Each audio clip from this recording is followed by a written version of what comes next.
Bonjour à tous, on est ravis de vous accueillir dans le Clubhouse de Girondins TV, un Clubhouse qui vous accueille pour 45 minutes d'information en marine et blanc, spéciale conférence de presse aujourd'hui, le sommaire de cette émission. Deuxième victoire de rang pour le coach des Girondins de Bordeaux, Francis Gillot, et un déplacement au Vélodrome pour tenter de poursuivre cette belle série. Un résultat, oui, mais comment? La réponse dans quelques instants.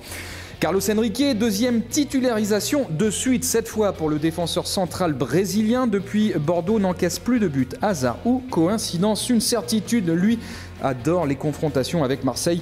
Il nous le confirmera. Cédric Carrasso, pour finir, une question. Cédric Carrasso va-t-il rester plus de 2 minutes en conférence de presse? C'est le défi du jour pour le portier de l'équipe de France. La dernière fois, on s'en souvient, au grand désarroi des journalistes, il n'était resté qu'1 minute 40. Allez, c'est parti.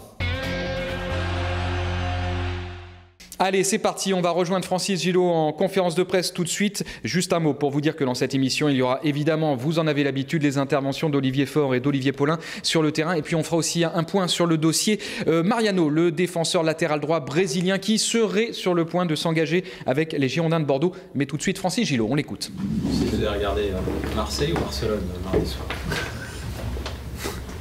Vous avez la télé?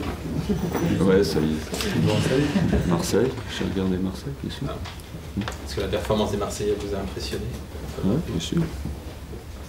Non, mais ça prouve que le football français n'est pas si mauvais que ça. On entend à droite à gauche que les championnats de France ne vaut pas grand-chose. On a quand même deux clubs qualifiés pour la 8e. Donc, moi, je trouve que c'est bien. C'est une bonne chose d'avoir deux clubs qualifiés pour les 8e. On a failli avoir un 3e avec Lille. C'est dommage, ça aurait été une chose intéressante d'avoir 3 clubs. Bon, on en a 2, c'est bien. Avec une polémique naissante autour du score fleuve de Lyon, ça vous choque, ça vous interpelle, puis justement après ce match-là, une polémique qui naisse? Non, je sais, j'ai pas entendu. C'est depuis quand ça? Après le match. Hier soir. Hier soir, notamment la presse espagnole qui attaque de façon assez virulente en disant tiens c'est bizarre, clin d'œil, pas clin d'œil. Non, mais ils étaient à 10 aussi en face, donc non, ça va vite. Hein. Le haut niveau, ça va très vite. Hein. Non, moi ça me... Je sais pas, franchement, je sais pas quoi dire parce que j'ai pas entendu parler de ça. Moi je regarde le match et je vais me coucher, donc après je sais pas ce qui s'est dit après. Cédric disait que ce match face à Marseille, ça pourrait être le vrai test pour savoir justement s'il y a la progression en tout dans l'équipe. Ah oui, il a raison, bien sûr. Là on reste sur une bonne série de matchs, on a pris une dizaine de points en 5-6 matchs, c'est intéressant, c'est mieux que ce qu'on faisait auparavant, mais c'est vrai que c'est le test, d'autant plus que Marseille revient en forme. Là-bas, ils vont être euphoriques après leur qualif. Bien sûr, ça va être un test intéressant. Avec un impact physique très important, est-ce que Bordeaux a du répondant? Ben, on verra. On verra. Bien sûr qu'on s'attend à une chaude réception, mais bon, il n'y a pas que l'impact physique. Ils ont d'autres qualités, ils ont beaucoup d'attaquants de grande qualité. On va voir notre défense si elle est capable de contenir ses attaquants. Bien sûr, ça va être un match très très intéressant à regarder. Cédric nous disait, dans ma tête c'est clair, Marseille est au-dessus. Vous pensez aussi que Marseille... Évidemment. Bien sûr.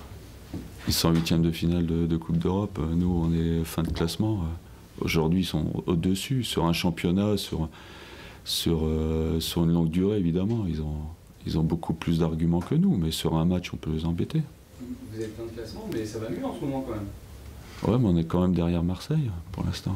Donc, non, bien sûr, ça va mieux, mais on a reçu 2 fois domicile. Il faut une confirmation de tout ça. On a quand même l'impression que vous avez enclenché une bonne série. Enfin, ouais, j'ai déjà entendu ça. Il y a quelques temps. Mais c'est une série. Ça serait une bonne série si on arrive jusqu'à la trêve sans perdre un match. Ouais.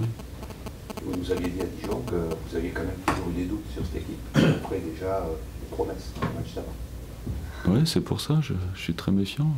Maintenant, c'est une équipe avec les 11 mêmes qui ont gagné 2 matchs.